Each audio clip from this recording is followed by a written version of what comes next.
بسم الله الرحمن الرحيم.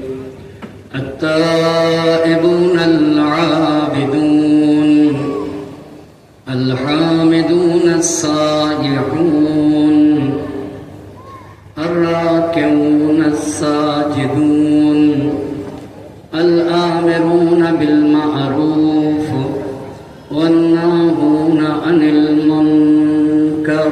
صلوات پڑھ دیجیے بھائی.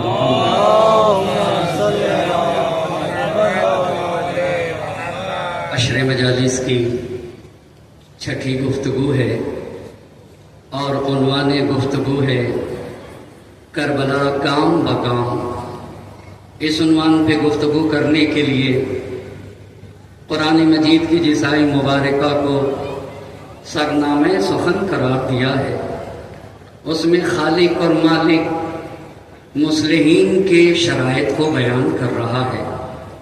جو لوگ سماج اور معاشرے میں اچھائیوں کو عام کرتے ہیں اور برائیوں کو ختم کرنے کی کوشش کرتے ہیں ان کے اندر چند باتوں کا پایا جانا ضروری ہے.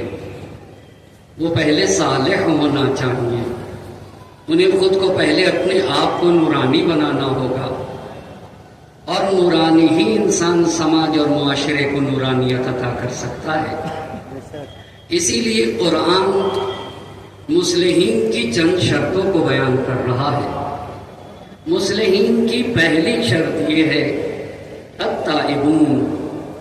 وہ اپنے رب سے جڑے ہوئے ہوتے ہیں, وہ اپنے مالک سے جڑے ہوتے ہیں اور آب توبہ سے اپنے وجود کو پاک و پاکیزہ کرتے ہیں. وہ اپنی مالک کی بارگاہ میں رجوع کرتے ہیں. یہ ان کی پہلی شرط ہے. اور ان کی دوسری صفت ہے العابدون. وہ اپنے رب, اپنے مالک اور اپنے پروردگار کی معرفت رکھتے ہیں اور صرف اپنے پروردگار کی عبادت کرتے ہیں. اپنے مالک کے سوا کسی اور کو لائق عبادت سمجھتے ہی نہیں ہے. اور ان کی تیسری صفت ہوتی ہے الحامدون. جب وہ تعریف و تمجید کرتے ہیں, جب وہ حمد و ثنا کرتے ہیں تو وہ صرف اور صرف اپنے رب کی حمد و ثنا کرتے ہیں, اپنے مالک کو لائق تعریف سمجھتے ہیں اور اپنے پروردگار کو لائق ستائش سمجھتے ہیں. اور ان کی چوتھی صفت یہ ہوتی ہے السائحون. وہ کائنات کو اپنے رب کی نشانی سمجھتے ہیں. کائنات کا ذرہ ذرہ انہیں مالک کا پتہ بتاتا ہے اور انہیں خالق کی طرف لے جاتا ہے. وہ ذرے ذرے میں اپنے مالک کو دیکھتے ہیں. اور ان کی پانچویں صفت الراکعون. وہ اہل رکوع ہوتے ہیں اور رکوع میں جا کر کہتے ہیں سبحان ربی العظیم و بحمدہ. میرا پروردگار عظیم ہے اور اتنا عظیم ہے کہ اس میں کوئی عیب نہیں, کوئی نقص نہیں اور کوئی کمی نہیں. میں اس عظیم پروردگار کی تسبیح اور تقدیس کرتا ہوں. اور وہ ان کی چھٹی صفت یہ ہے کہ وہ اہل سجود ہوتے ہیں. وہ سجدے کرتے ہیں اور سجدے میں سر رکھ کر کہتے ہیں سبحان ربی الاعلی و بحمدہ. اگر کبریائی کا حق کسی کو ہے تو وہ میرا اللہ ہے. اگر بڑا کوئی ہے تو وہ ہمارا پروردگار ہے. عظمتوں کا مالک ہمارا خالق ہے اور وہ اتنا بلند و بالا ہے, اس میں کوئی عیب نہیں ہے, کوئی کمی نہیں ہے, کوئی نقص نہیں پایا جاتا.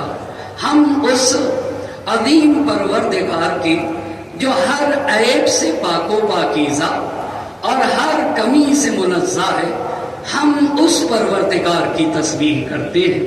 جب ان 6 منزلوں پر فائز ہوتے, تائب بن جاتے, عابد بن جاتے, حامد بن جاتے, سائح کے زمرے میں قرار پا لیتے, اہل رکوع اور اہل سجدہ بن جاتے, تو اب وہ سماج اور معاشرے کو بدلنے کی کوشش کرتے ہیں. الآمرون بالمعروف. اب وہ سماج میں امر بالمعروف کریں گے, یعنی وہ کام کریں گے جس سے اسلام کو, مسلمان کو,